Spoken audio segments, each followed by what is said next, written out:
Now, I don't know if on purpose or by design, which I think it was, but this tent resembles a very expensive 3-season tent by a very well-known company in the camping and backpacking world.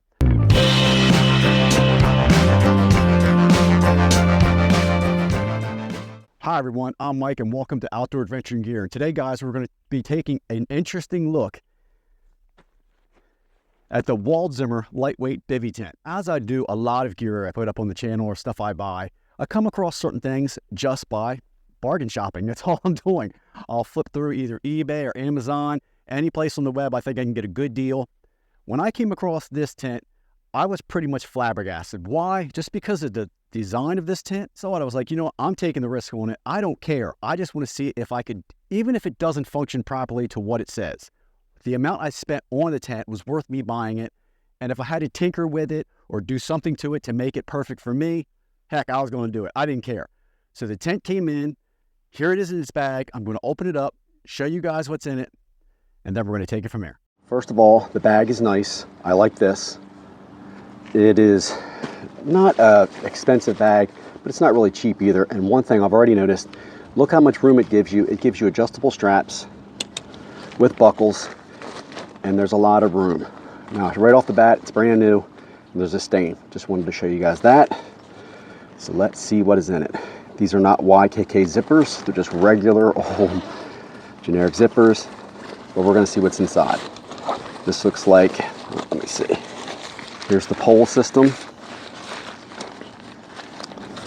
It's got its own little baggie. And inside, it is, looks like the pole is nice. I like these poles. I don't like the old type where there's a clasp on the outside, because we all know that gets hung up. These are recessed ends, so I do like the look of that. Let's put that to the side. So has one tent pole, which I'm thinking is the, well, you'll see in the design when I put it up, and the tent body looks like is here. And it also has a strap around it, which you can make tighter. Guy lines are already attached, which I'm not sure how many is on here right now, but we'll look when I set it up. Checking the stitching right now, seeing if I see anything loose. You guys are looking at it like I am, the very first time opening this up. So let me open this up real quick. And it unrolls. I like that. Cannot wait to set this up, guys. Let's put that to the side. Also inside the bag is the tent stakes. They are in their own little bag. And if it had, so far, I don't like the tent stakes. Of course, they're the cheap aluminums. They are the cheap aluminum tent stakes that don't hold very well. They can hold as long as you don't get any bad wind. And you have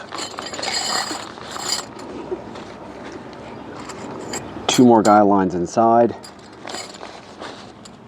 And 2, 4, 6, 8, 10, 12. They give you 12 of those stakes with a bag and 2 more guy lines. So let's put those in the bag. Put the guy lines in. And in the bag itself, you can see it includes instructions on how to set this bivy tent up. Well, guys, let's get to it.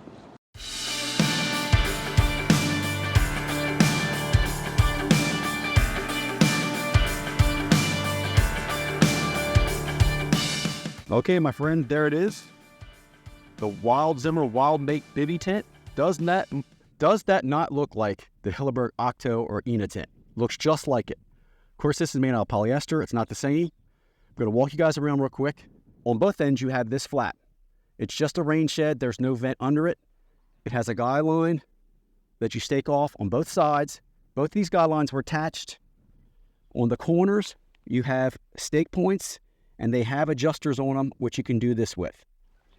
Very, very familiar to the Hilleberg. The pole goes through an enclosed sleeve.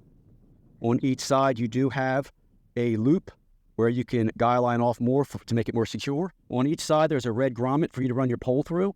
And attached to that grommet is a nylon strap that goes to the other side. That makes it, the tent is only stretched out to its exact size it needs to be. Just something they do. I don't know if Hilleberg does that. On the door side, you have a nice flap with a zipper. It is not YKK, but they do work well. Here's the door. But under the door, it does have a window for ventilation and a prop to hold it open, which Velcros shut if you don't need it. On this side also is 2 tie backs for the door. On the other end is exactly like the other end with 2 guy line points. So altogether, the tent comes with 6 guy lines, 4 will already be attached. Other side, there is no door. It's only 1 door, 1 vestibule. But as I said, here's your other tie off, and here's your other red grommet for your pole. Now let's get inside. Now they're not YKK zippers, but they do work efficiently. They're not snagging. They're very fluid. Sorry I'm doing this with one hand. I'm going to roll this door back and then get inside. Now, as you can see, there it is with the door rolled back and tied. You do have a nice little vestibule. This vestibule looks to be about 2 feet by about 3.5 feet all the way back. And you can put your shoes in here and your gear, which would be fine for the night. The bathtub floor is high from the outside, as you can see. And it does have tiebacks on the body of the tent, the net body, if you want to roll your door back. Because the door does open up all the way. Just like that. The door opens up like that, so you can roll it under and keep that door open. Inside, you do have 2 pockets. You have a pocket immediately opposite of you when you crawl in, and you do have one here where you will put your head. A lot of room. I don't know the cubic feet of this tent, but I will look it up. So what I mentioned in my short, the corner seams are taped extremely heavy. Every corner is like that. I hope that means waterproofness. And there is no seams in the bathtub floor itself other than where they reinforce the corners. 2 separate bodies. You have your rain fly, and you have the body of the tent itself. So they can be separated. But if you separate them, as you can see here, where it ties off to the pole system, and that's into the tent body, you can use the mesh, but you're going to have to string that up to a tree or a pole. But you can use the netting just by itself. It is completely mesh body, the inner fly, and the outer fly, of course, is your rain protection, as you can see here. Really, really cool. I would separate this, guys, but I don't want to because I'm never not going to use these together. I'm in, and I have a lot of room in here, guys, a lot. Plenty of headroom. Like I said in my thing, I'm sitting up and my head is not touching the top. I'm sure that's how Hilleberg tents are. Let me bring you closer. And there you go. And this is laying down. I have plenty of room up top. Matter of fact, I'll try to throw the measurements up right now. But with my head, goodness, with my head up by the top, there's 3 feet down at the bottom of this tent. So you could literally bring extra gear inside with you if you wanted to. Put it by your head, by your feet. You're going to have plenty of room. So everything is nice. Now, I want to say one thing about this tent. We know it's inexpensive, okay? This is not a Hilleberg. It's not competing with Hilleberg. But the design of it is exactly like the Hilleberg Octa, I think. I'm going to go back and research, but I'm pretty sure it is. And I love the design of that tent. I love the design of this tent. I really hope it's waterproof. It will get tested, and I will put the video up. But the bang for the buck of what I got this for, I'm extremely happy. There's no loose frays. Everything is double stitched like they said on the website. The seams and the corners, and there's only the floor, but in the corners where they're reinforced are taped heavily. And everything on the outside is double stitched too. So I saw nothing that made me go, oh, that's a cheap tent. If I didn't know how much I paid for this tent, I wouldn't know that it was that expensive. So we're going to go from there. We're going to hope this bad boy holds up. Oh, the body connects to the outer fly. And if you wanted to take it, use them separate, you could, but realize that the pole is on the fly on the outside, so you're not going to have a pole for this mesh, but you can use it separately. I do like that. And it is no CM mesh. It's very tiny. Nothing's getting through there. And I even like this part right here where these are stitched heavily. Head is touching the top. And that is how much room I have at my feet. Now, when I packed this up, guys, I did it on purpose with no folding it.